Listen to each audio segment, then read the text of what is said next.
네, 안녕하십니까? 달보TV의 양문영입니다. 오늘은요, 그 홍익대학교 건축학과 유현준 교수님이 2015년에 출간한 도시는 무엇으로 사는가라는 책에 대해서 소개해 드리려고 합니다.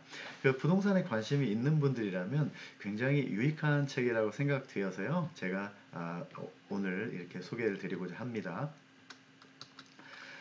이 책은요, 총 15장으로 구성되어 있는데요. 도시를 인문학적 시선으로 한번 해석을 해보는 겁니다.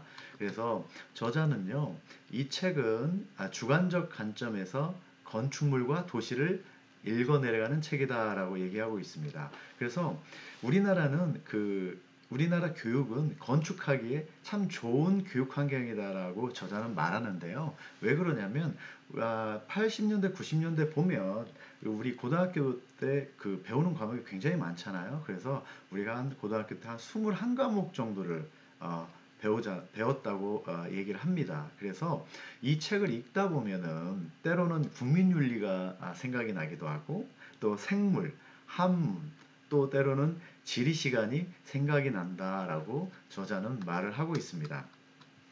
그래서 독자가 이 책을 읽고 난 후에 건축물과 도시를 바라보는 자신만의 시각을 가졌으면 하는 바람이다라고 유 교수님은 얘기를 하고 있습니다.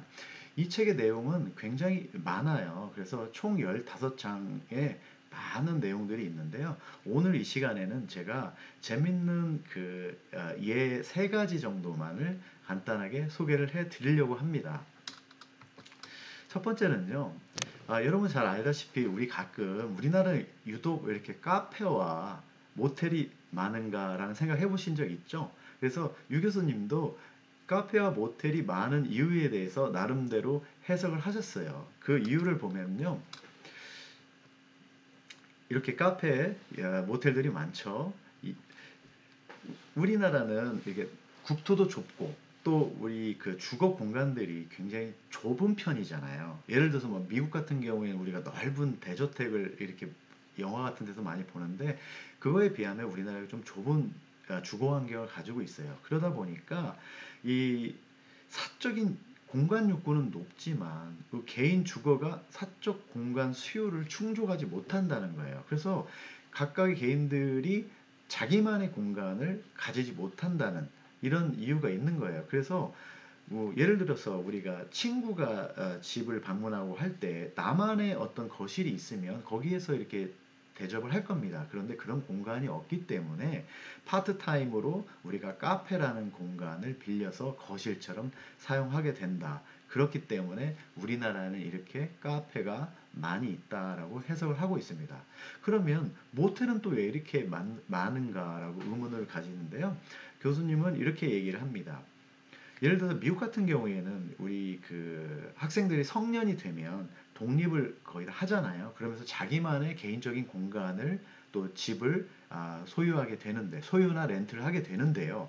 우리나라 학생들 젊은 세대 같은 경우에는 대학교 다닐 때도 부모님 집에서 다니고 또 심지어는 졸업하고 취직을 해도 부모님하고 같이 동거를 하잖아요. 그러다 보니까 자기만의 공간이 없다는 거예요. 그래서 연인이 놀러 와도 둘만의 공간을 가질 수 없기 때문에 이렇게 돈을 주고 시간당 빌리는 공간, 모텔이라는 이런 공간이 필요해졌다. 그래서 이런 모텔과 여관이라는 공간이 모텔 이런 숫자가 굉장히 많다라고 이렇게 해석을 하고 있습니다. 일리가 좀 있어 보이나요? 그리고 우리가 이제 노래방, 비디오방, 뭐 PC방, 룸사롱 이렇게 해가지고 우리가 방 문화가 굉장히 발달해 있다고 하는데 그 이유가 우리나라 사람들이 이렇게 방을 좋아해서가 아니고 이유가 뭐냐면은 욕망과 공간적 제약이 합쳐져서 만들어낸 해결책으로서 결과물이라는 거예요. 그래서 이런 자기만의 프라이빗한 공간을 가지고 싶지만 그걸 다 충족할 수 없기 때문에 그거의 해결책으로서 이런 방문화가 발달하게 되었다라고 교수님은 해석을 하고 있습니다. 두 번째로는요, 우리 뜨는 거리의 법칙입니다. 우리가 언제부턴가 이렇게 신사동 가로수길이 굉장히 떴잖아요. 그래서 신사동 가로수길이 왜 이렇게 떴지? 이렇게 의문을 가져보신 적이 있을 거예요. 그런데 교수님은 이렇게 해석을 합니다. 어떤 그 걷고 싶은 거리, 신사동 가로수길은 이렇게 걷고 싶은 거리잖아요. 그래서 걷고 싶은 거리가 이루어지려면은 이렇게 자연과 대중교통이 연결이 된 거리가 걷고 싶은 거리가 된다는 거예요. 그러면 여기 같은 경우에는 여기 3호선 신사역이 있잖아요. 그래서 가로수길은 신사역에서 사람들이 나와서 이렇게 걷습니다. 그래서 가로수길 이렇게 가로수길에 이제 음식점, 커피숍, 뭐 명품샵, 뭐 등등의 쇼핑할 수 있는 샵들이 많잖아요. 이렇게 구경하면서 걷고 결국에는 여기를 통과해서 한강 고수부지까지 이런 자연환경까지 이렇게 갈 수 있는 여건이 조성이 돼 있다는 거예요.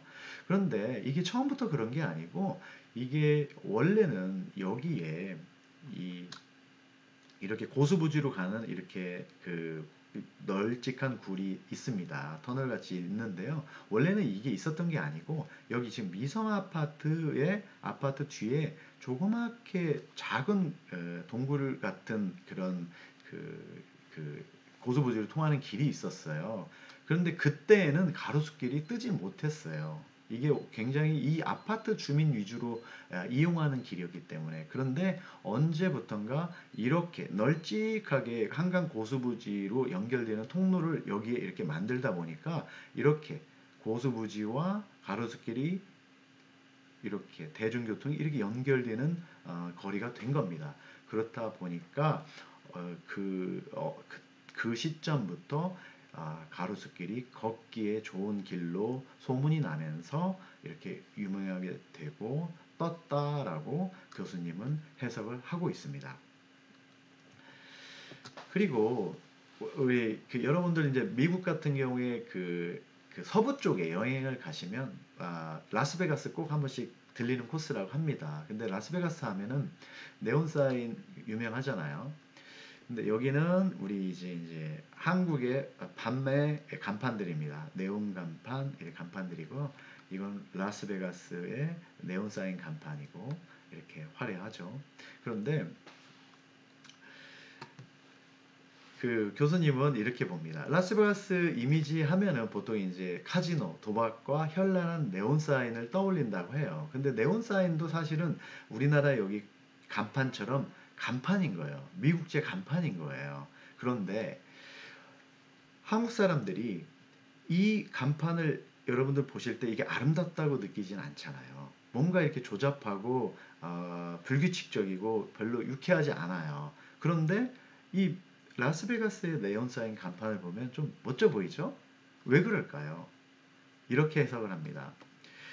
한국 사람들 입장에서 이 간판이 정보라고 해석하느냐, 이해를 하느냐, 아니면 이렇게 장식으로 이해를 하느냐에 따라서 조잡하게 보이기도 하고 아름답게도 보인다고 하는 거예요. 그래서 한국 사람들은 이 한국 간판을 정보로 인식을 하는 겁니다. 한글로 써 있고 이건 정보예요. 그런데 미국 간판은 정보라기보다 멋진 장식이라는 거죠. 그래서 이 정보로 해석되는 한국 간판은 조잡해 보이고 장식으로 보이는 라스베가스의 네온 사인은 멋지게 보인다는 거예요.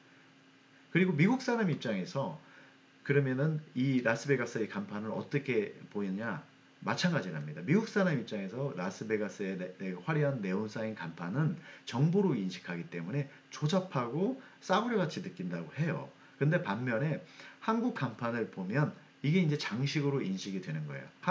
한글을 잘 모르잖아요. 그러니까 이거는 정보가 아니라 장식인 거죠. 그래서 외국 사람, 미국 사람 입장에서는 이 간판, 우리가 이렇게 조잡하다고 느끼는 간판이 아름답게 느껴진다고 합니다. 그래서 도시의 경관의 많은 부분이 주관적 관점에 의해서 이렇게 평가된다라고 유현준 교수님은 해석을 합니다. 네, 여기까지 그 도시는 무엇으로 사는가 홍익대학교 건축학과의 유현준 교수님의 내용 중에서 제가 재밌는 내용 세 가지만 이렇게 뽑아서 여러분에게 소개를 해드렸습니다. 이거 말고도 굉장히 유익한 인문학적 통찰력을 가질 수 있는 해석들이 굉장히 많이 있습니다. 한번 사서 읽어보시길 제가 강력하게 권해드립니다. 장시간 동안 경청해 주셔서 감사합니다.